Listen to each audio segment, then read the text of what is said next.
Hi, I wanted to do a short video just to talk about cover shots, one of the main pieces of editing vocabulary that you will use.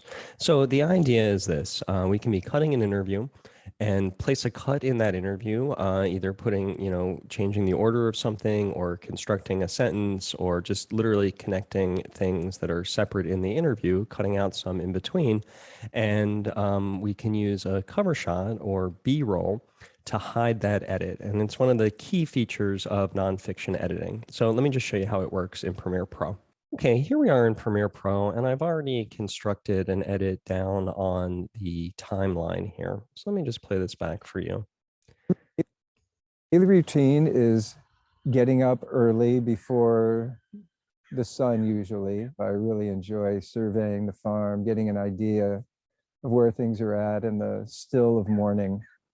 Okay, so you can always work to clean up the audio edit a little bit more or just do something entirely different. But the point here is this is what's called a jump cut, and we want to avoid Sun these. usually, I really Right? Do you see that jump cut? He moves suddenly, and that's not usually what we want. So I've identified a good shot here that I think would work well over top there, and I can choose the part that I want.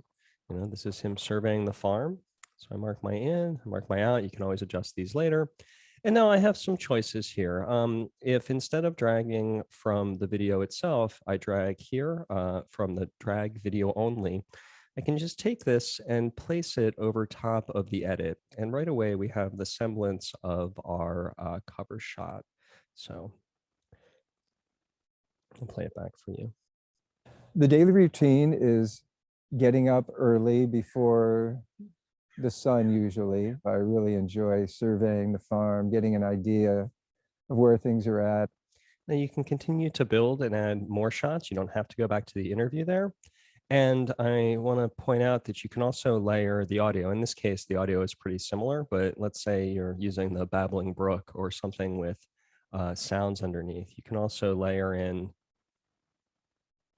the audio and just have that matching the audio, matching the cover shot if you need that.